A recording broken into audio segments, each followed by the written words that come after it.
So how do you create a brand that truly represents who you are and the products you sell, as well as building a business that you can scale online? That is what this podcast will help you do. My name is Henry Kaminski Jr., and welcome to the Brand Doctor Podcast. Let me just make this statement loud and clear. Jersey's here, Jersey's here.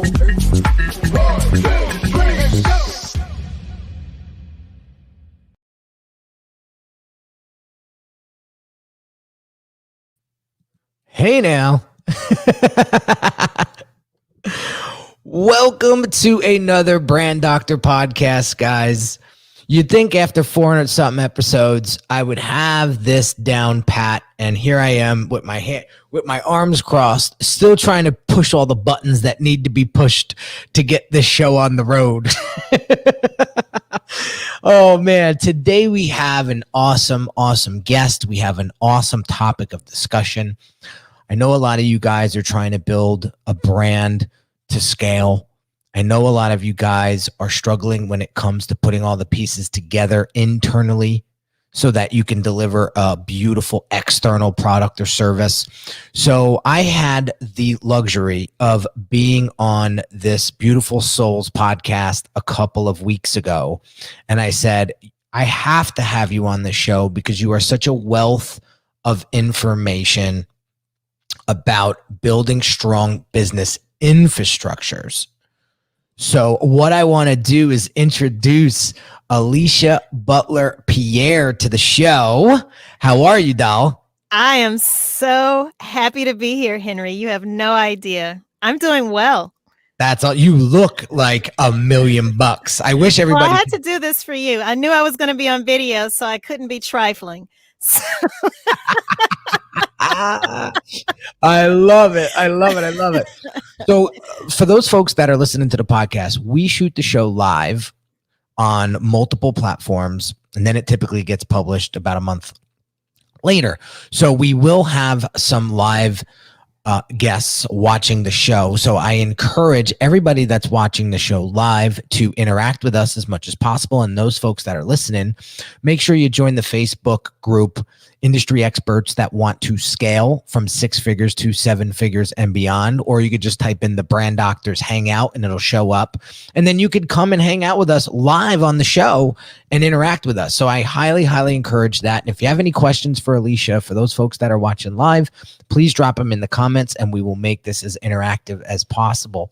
Looks like Joshua Easter is in the house. He's one of our guests that come on every single show and he pulls out the highlights and super cool dude. So want to introduce Joshua again to everybody. So Alicia, awesome. Yes. Let's talk about you. This show is all about you. So give us a little background of who you are and how you got into this specialization when it comes to building business. Well, Henry, it all started on November 18th, 1976. No, just kidding. I was born on that day, but so my story, I actually gave this some thought because I listened to your show, so I knew I would be asked this question. My story starts, I realized, Henry, when I started thinking about, okay, how did I become such an organized person? Was I born this way? Was it environmental factors? And honestly, it was a combination of both. So I went to Catholic school from kindergarten to 8th grade. And for anyone who's ever been in that kind of an environment, a private school environment, it's very structured, very methodical, very organized. There are processes, there are systems. My dad was in the military. Well, he was out of the military by the time I was born. But I reflect on that also, in Henry, and I think about, okay, there was always structure and organization and, again, processes and systems. And so when I was in high school, I started high school thinking that I wanted to be a journalist, of all things. And I worked on the high school newspaper, and I absolutely hated what it took to get a quote unquote good story. But I also realized that I had an affinity for something else, and that was chemistry. So I thought, okay, as soon as I graduate from high school, I'll go to college, I'll get a degree in chemistry. And thankfully, I had a chemistry teacher who saw something in me that I didn't see in myself. And when she learned that I was going to pursue a degree in chemistry, she said, well, you would have to get to the PhD level before you would really start to make some money. But if you were a chemical engineer, you could finish school, undergrad, right out the gate, start making really good money. So I became a chemical engineer. I wish there was a sexier version of that story. And I wish I could tell you, well, I always had a burning desire to be an engineer, but that's not true. I did it because I wanted to make money. But here's what chemical engineering taught me.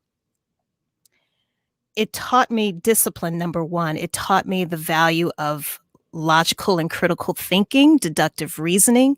It also taught me how to think of things in terms of flow. And so when I worked in industry for about 7 or 8 years. And then I eventually transitioned out of that, I was living in New Orleans, Louisiana, relocated to Atlanta, a city where I literally only knew one person when I first moved here. But I wanted this opportunity to transition from engineering to business. And if you want, we can get into that story of how I came to that revelation. But suffice it to say, to speed up the story, when I moved here, I did not get a job. I searched for a job, what seemed like endlessly, for a good 2 months. And I realized for all of the time, effort, and energy that I was putting out, trying to look for a job, working for someone else, I could redirect that same time, effort, and energy into creating an opportunity for myself. But then the question became, Henry, what am I going to create a business around? What am I naturally good at? And that's when I started reflecting and thinking about the fact that I've always been very good at organizing things. And the reason I think I was so successful at every job I had, even from the time I was about 14 years old, because I've always worked doing something. But I was always good at whatever I did, not because I was the smartest person in the room, but because I was very organized. And so my company, Equilibria, actually started, believe it or not, as a professional organizing company. And over the years, yes, I know, right? I bet you weren't expecting that. No, you would get along with my wife very, very well. I'm telling you right now. And so here's what happened, Henry. When I first started, I found that most of my clients were home-based entrepreneurs. And these weren't the types of people that would be on an episode of Hoarders, okay? These were not chronically disorganized people. These were people who were having difficulty keeping business separate from the rest of the home. And what they needed were processes and systems and what eventually I coined as business infrastructure.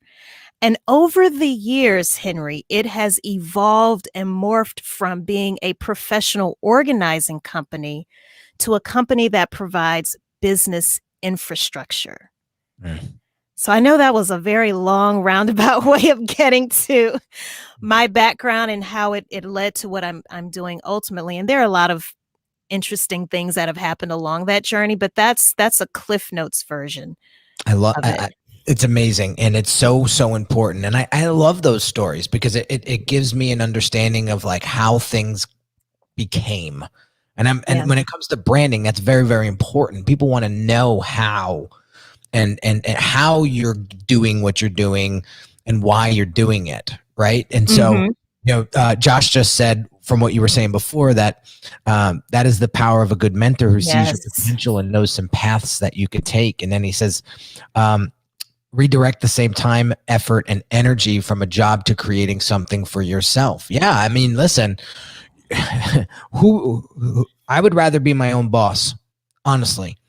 I would rather be my own boss in many, many ways. And look at 14 years later, I'm still rocking out. Yeah. So I want to get into some of the tactical stuff and some of the in-depth stuff that you help your clients with Okay. when it comes to building business infrastructure, and maybe highlight some of the things that people skip that come back and bite them in the butt later on. But we have a quick little message before we get into that. If you're a business owner who feels your branding isn't truly representing the value that you deliver, check out this free video training that will help you level up your brand's messaging and online presence so that you can start attracting higher quality clients. Visit www.uniquedesignz with a Z at the end, not an S, .net/level up my branding.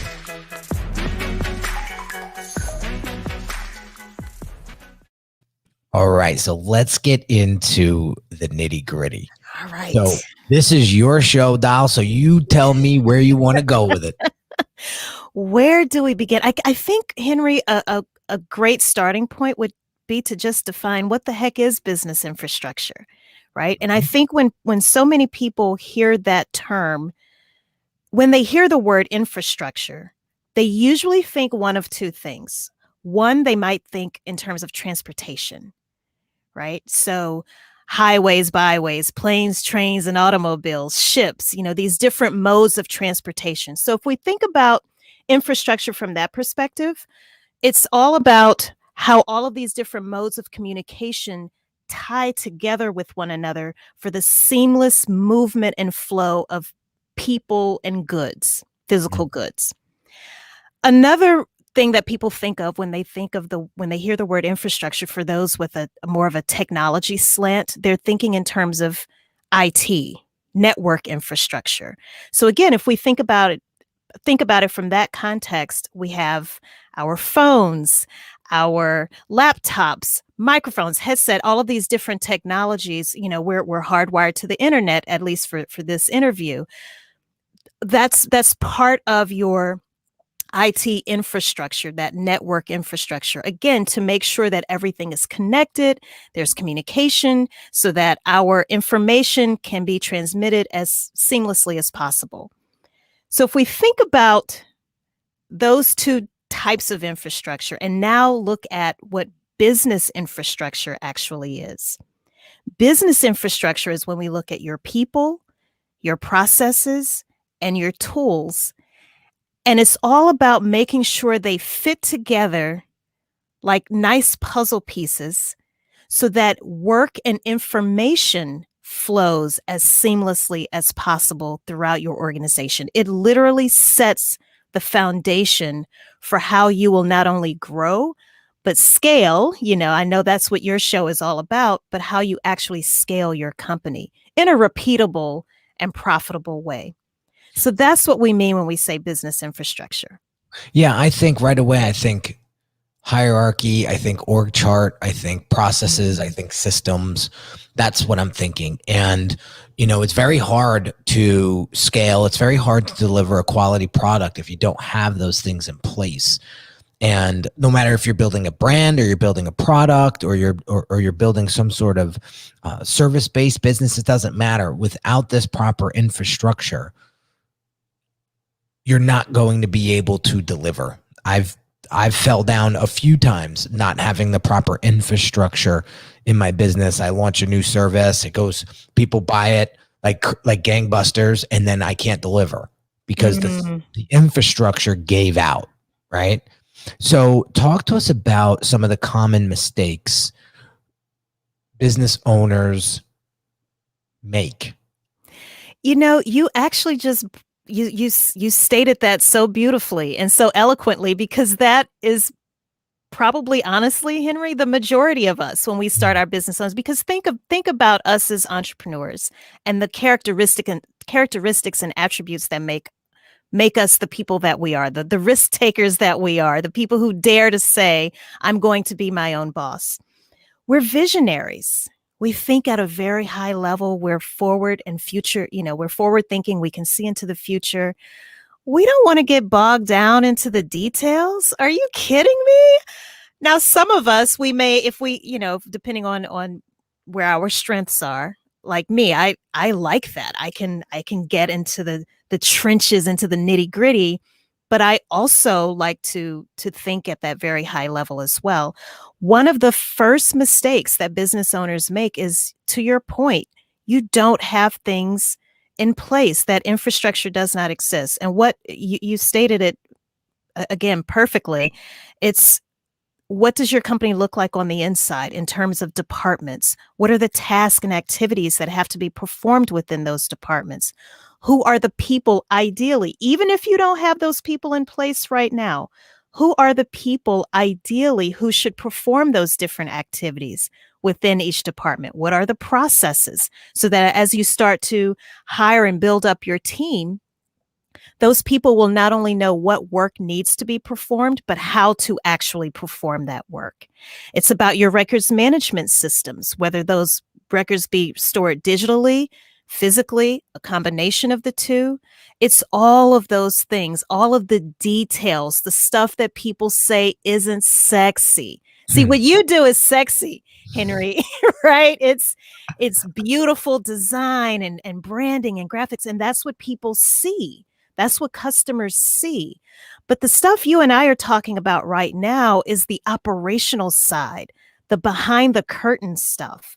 The organs. Yes, the organs, the things that your customers may not necessarily see, but they will definitely experience. We can all think of, a bad customer experience, for example, where you may patronize a particular business and then all of a sudden the quality just seems to drop. And you don't know why. You don't know that there's turmoil and turnover behind the scenes amongst employees. You don't know that they decided to not upgrade in a particular technology. You just know that as a customer, wow, they've gone to the dogs. It used to be great and now all of a sudden it isn't. Or Henry is telling me about, he's just released this new product or service. I'm going to his website and the website has crashed. So I love what you said also about being able to deliver, because that's always the distinction that I like to make between marketing and operations. You can't have one without the other. They're both very important. Marketing is about the promise that you're making, right, to your customers. Operations is how you are actually able to deliver, or can you deliver on that promise? So that's why it's so important. People don't look at it because, again, it's the details. And some people, the argument might be, especially for a startup, well, I don't know what I don't know. It's like asking me to write a business plan and to create this financial forecast. I'm not a mind reader. I'm not a fortune teller. I don't know what's going to happen in the future. But my argument against that is to at least start thinking, what needs to be done? What am I currently doing? And at least get that documented. It's going to change. It will evolve. Henry, I'm sure your company, and I know your story, I know the company isn't the same as when you started 14, 15 years ago. Same thing for me. Mine started as an organizing company. But the point is, you and I at some point both realized, if I don't start getting things out of my head and getting it onto paper, and when we say paper, of course, that can be electronically as well. But the idea is to get the information out of your head and into a format that can easily be shared with other people. And that's where we go wrong, because we think it has to be perfect right out the gate, and not understanding that it's a work in progress. It will never be final. It will never be finished. It will never be perfect. But the idea is to just get it documented. It's so important that you do that step. Here's an even more important step, especially if you're an entrepreneur that has a little bit momentum behind you. You've generated revenue. You're scaling slow, but you're seeing the momentum, and you're starting to feel some of that stress. You're starting to feel some of that buckle. It's not about you trying to do it all yourself. This is why I had Alicia here today, is because it's not how to get it done. It's who can help you get it done. When I was going through my growing pains, I didn't know where to even start, right? Russell Brunson at the time was telling me, yeah, you got to replace yourself. You got to build your team. But yeah, that's high level advice. right? I mean, that's surface level advice. Like, okay, I get it, but who do I hire first? What do I tell them to do? How do they do it? Right. And I remember hiring my first project manager, and we got on a Skype call, and she goes, "What do you want me to do this week?" And I said, "I don't know, project manage." And she like looked at me like a deer in headlights, and she was like, "Well, what does that mean?" Right. And I thought you were the one to do all of this for me. And she says, "No. So you're telling me you don't have any processes in place for me to even do anything?" I said, "No." She says, "Okay." No. So she helped me do it. But what we did was we brought in an expert like yourself, and he literally outlined the entire process for me, from onboarding a client to sending that client off with the solution, with the end result. Right. And it was tedious. I got to tell you, it was 90 days worth of work. It was, for me, like you mentioned before, we are the forward thinkers. I'm the doer. I'm the guy that wants to get out there and just do. It was like nails to a chalkboard for me. Yeah. Right. But I muscled through it because I said, this is going to help me deliver a better product, a better service. It's going to deliver a better experience for my clients. So we had the base level model, if you will, of my process. And we had a few clients come through. And then what happened was there was a bunch of clients that came through at the same time, and the process buckled. And I ran into some serious problems. I had to refund $35,000, $40,000 worth of work in a day. Wow. Because for me, I'm always like, you got to do the right thing. If you don't deserve this money because you effed up, then you got to give it back. No matter how hard it hurts. So I gave it back, and it put me in the red by a lot. And that's a story for another day. But it made me realize that this process and this infrastructure needed more work. So I actually brought Spencer back, and we tightened things up. We saw where it buckled. We saw where it broke. Just like looking at a water main, right? And seeing exactly where it snapped. Here we go. So we went back and we rebuilt. We went back and rebuilt it in Basecamp, and we still use Basecamp to this day. It's a great platform. And then there's Monday.com, and there's Asana, and there's all these other. I want to just give a few of these softwares out there, these platforms out there to the folks, because this is what keeps your organs together. Yes. Internally. These are the platforms that we use. Not all of them, but you can use to keep things in place. I tell all my clients, I know we use Basecamp, but use Monday. Monday's great. Monday's a really great platform, Monday.com. It'll structure everything nicely and button it all up for you. So you just go right down the line. So when we have clients coming through now, we just have a checklist, right? And we have to customize it to them, but the framework is there. The infrastructure is there. When I have somebody coming in and saying, okay, what does it look like to work with you? I could literally share my screen inside of Basecamp and say, here are the 3 phases. Here are each step to each phase. Yes, we would have to tweak a few because it's got to be customized to you, but here it is. And they're like, whoa. And isn't that a great feeling? It's tremendous. That's why I want to get it out there and tell people how important it is. Don't make the same mistake I did and half-ass this and then have it come back and blow up in your face, and then you got to refund all this money, or you got disgruntled clients that are going to go tell 15 people each that, you suck, right? I don't want to see that happen to you. So it's so important. So important. And I'm so glad you're saying that, because it's this principle of you're either going to pay now or pay later. Pay upfront now with your time. It will mean some sleepless nights, and because you still have to do your regular job, you still have to run your business while you're trying to get all of this business infrastructure in place. So it's, as you said, we don't want to misrepresent the amount of work that's involved in an effort like this. But once it's done and it truly is functioning like a well-oiled machine. I mean, I can't, I wish there was a word that could really express what that feeling is like, to just know that you can, and like you said, especially with working remotely, if you wanted to share your screen with one of your clients and being able to open up Basecamp and say, well, this is what it looks like.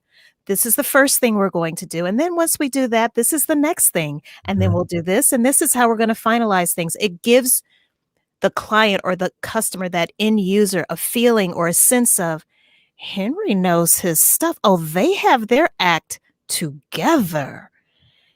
And just think of how much more business they're going to send your way. Not only repeat business from them, but they're going to tell other people as well. Yeah. Josh, I love what Josh said here. It's like the power of finding the right people to help you grow and scale. Nothing quite like accountability and direction to help you clarify your process. Yeah. And what you just said, Alicia, was so beautiful, is because what does building a strong infrastructure do for you as the business owner, but also for your clients? It builds trust and it builds confidence, not only in you, but it builds confidence in your client. When they see that you have put this effort into your business and the experience that you're delivering to them, it makes you become the obvious choice even more. So when we're building out brands for clients, we're going through the brand strategy, we're going through the marketing strategy, but the business acceleration part of what I do for my clients is heavily involved around in giving them at least the direction of building an infrastructure. We don't do what you do. We don't, but we make it a point to highlight the importance of what it is that you do. And I am happy to send folks your way when I have a client that needs your help, because I know that you'll take care of them, and I know that you know your stuff. So I am hoping, looks like Charles Starr says, beautiful stuff. Thanks, Charles. I appreciate you, Charles. That's awesome. Yeah, we got some cool stuff here. And then, again, if you have any questions for Alicia, we're going to start to wrap up a little bit. But if you have any questions for Alicia regarding this topic of building a business infrastructure, drop them in the comments and we'll get to them. So we're going to change gears a little bit here. I have, guys, what I do towards the end of the show. I love the fun questions. It brings out people's personalities and I just love it. So I pulled literally randomly three cards from the deck. Okay. So let's start with this one, Alicia. All right. Who or where would you haunt if you were a ghost? Oh, that's so funny because I've been haunted by ghosts. What?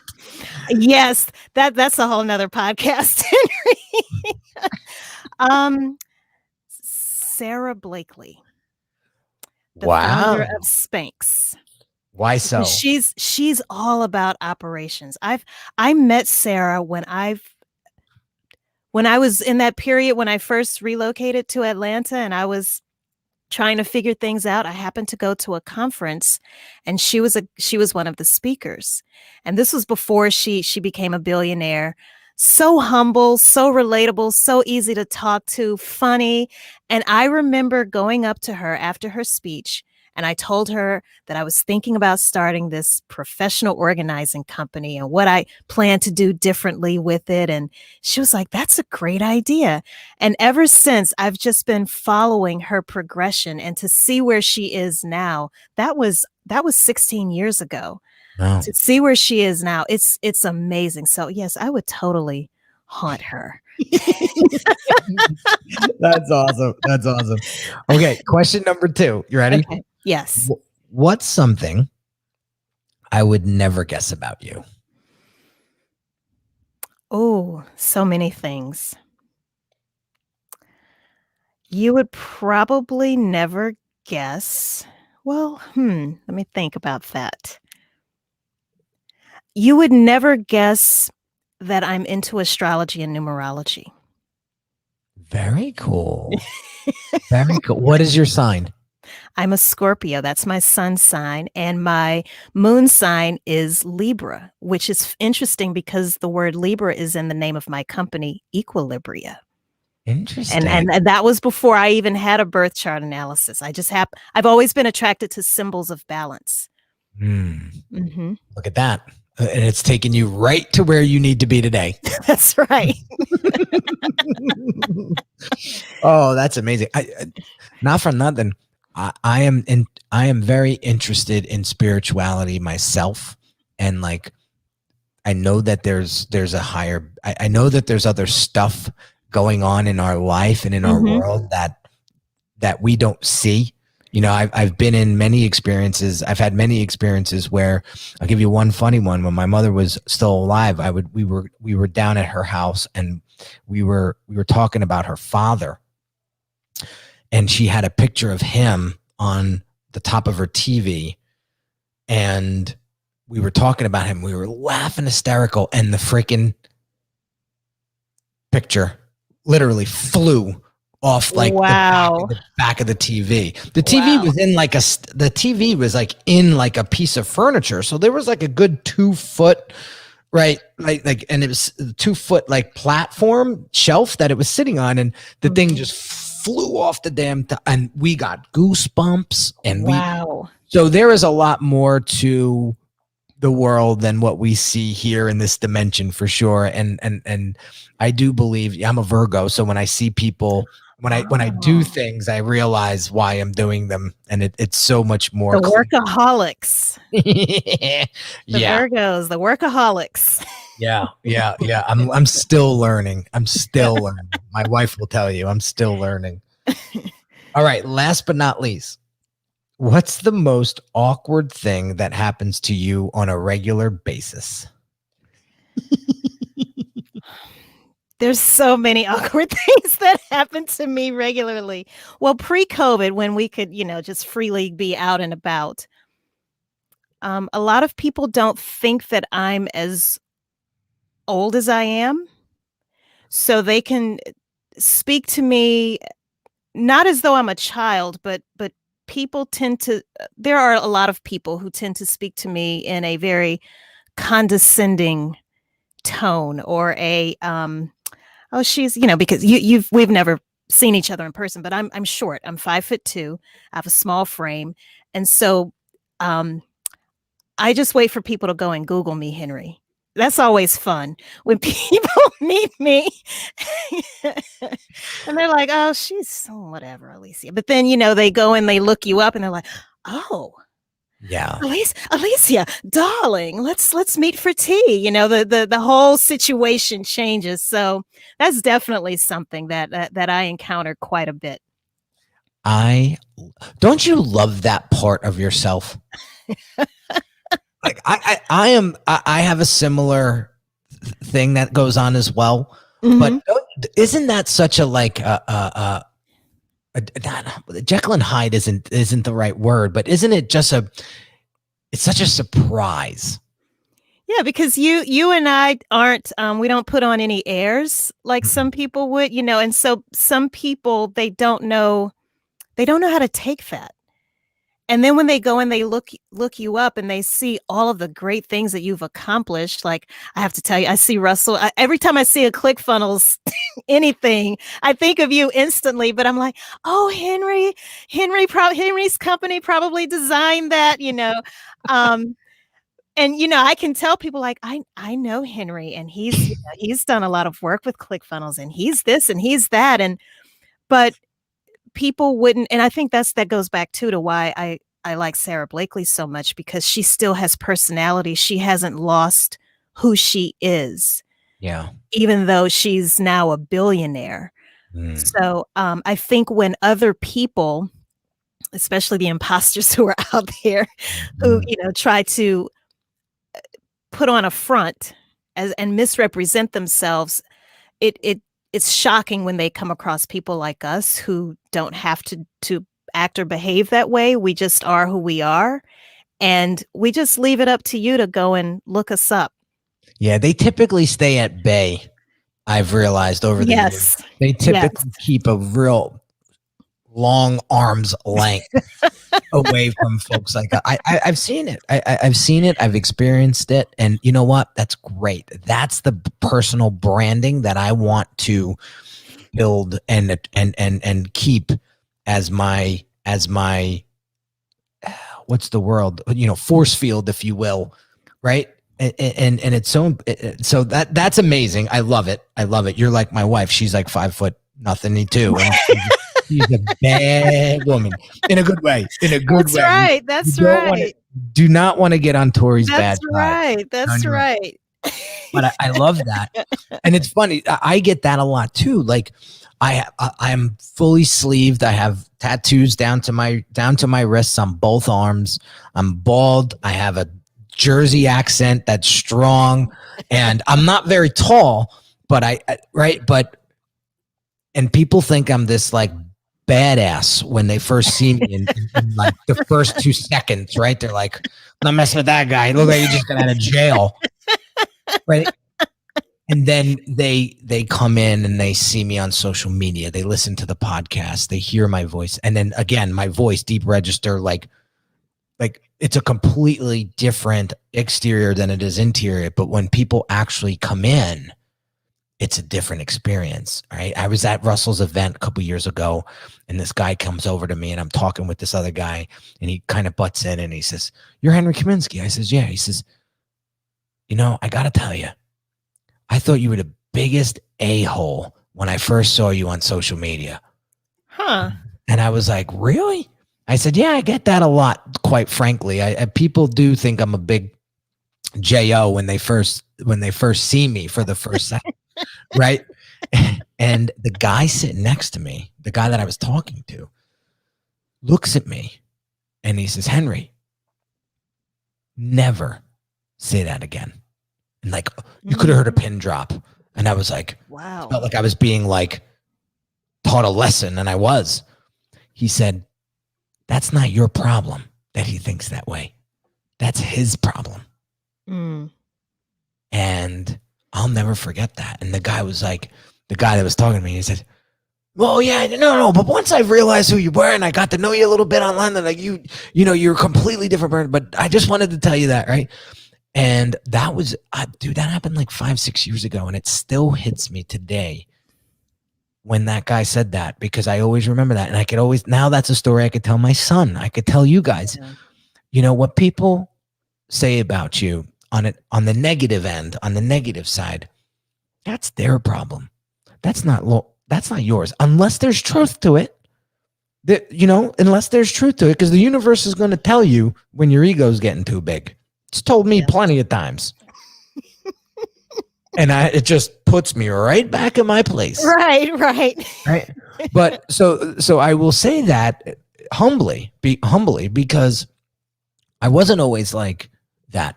I was an imposter at one point in my life, because I felt like I had to show people how good I was doing. Otherwise, they wouldn't like me. They wouldn't think I was anybody, and I would just blend into everybody else, and I wouldn't be anybody. And then you get exposed. Things come out from underneath you, and you can't do anything about it. Now your pants are down. What do you do? So that's why, like you said, Alicia, we learned through our experiences in the past to be who we are. Yes. Because then nobody can ever say, well, you know what I know about so-and-so. No, we're just us. Yep. Right. And we're going to continue trucking. We're going to continue making impact. We're going to continue to serve and help. And you'll hear about us for many, many years to come. That's right. So moral of that story is don't get caught with your pants down, because you will get frostbite. Amen to that. Amen to that. So, Alicia, are you on Clubhouse yet? I am. I see you all the time. I All right. see you all the time. Yes. You have to come and say hello because Okay. I I will follow you back. I want you in my rooms. I want you on my panels. Yes, because there's so much more we can say about this, like to be able to tell people like specifically like, hey guys, this is how you do this. I know we're running out of time, but that would be great to do something like that on Clubhouse. Yeah, it goes along with branding. Like I have to say this over and over and over again because we'll get new viewers every episode. Branding is not just about the look and the feel and the identity and your funnels and your website and all of that, and your pictures and your colors. No, branding is the experience. It's the feeling that you're going to give off. The feeling that the people are going to get when they interact with your business. So when you have a strong business infrastructure, you're going to deliver confidence. You're going to deliver leadership. You're going to deliver safety. People are going to feel safe to want to work with you. All right. They're going to trust you. Good. That's really good. That's why you need to come in. We'll do a room together just talking about this. Yes. More in depth. We got I'm going to butcher her name. I'm sorry. I always do. Who I was in the past is not who I am now, but has transformed me into the person I am today. That's right. That's beautiful. That is, yes. Yeah, that is beautiful. So Alicia, where can everybody go to learn more about you? The best place is my personal website because it's a hub for everything, my podcast, my book, my consulting business, all of my social media profiles. And that is Alicia Butler-Pierre.com. So that's ALICIA BUTLERPIERRE.com. And you'll see links to LinkedIn, Facebook, Twitter. We have to have an icon for Clubhouse, Henry. We do. Maybe your company, Unique Designz, needs to be the, you guys can design the official logo for Clubhouse that we can all start using. The dude's head is not. And it changes. It changes, right? Right. My wife was like, "Is this the founder's? Is this the founder? Like he's pretty badass. He puts himself as the icon." And I said, "No, they keep changing it. It was crazy." So yeah. I think they need to call the brand doctor and we got to get him a legit logo. Yes. Oh, Alicia, I could go on for another hour and a half, 2 hours easy with you, but we got to wrap it up. Thank you so much for coming on today. Thank you. This was great. This was awesome. And I can't wait to continue to grow and build with you because you're such a wealth of information and you're so articulate and you're so, oh God, I could go on and on and on. So thank you for sharing your time with us today and delivering the nuggets that you did. And I want to thank the live audience. Nigel said my pronunciation of my name is Nigel. You make it so simple, Nigel. You make it so simple. Nigel. Yeah, Nigel. I think it's Nigel. Nigel. Okay, so, Nigel. With that said, I want to thank all of our live listeners, and don't forget, come hang out in our Facebook group. We do these live. It's called the Brand Doctors Hangout, or the long version is industry experts that want to scale from 6 figures to 7 figures and beyond. The community is growing rapidly. There's some great people in this fantastic group, and I would love to have you be part of it. So have an amazing day, guys. Love that you guys are tuning in on a daily basis, and I can't do it without you. So thank you so much, and we will catch you on the next episode real soon. Take care.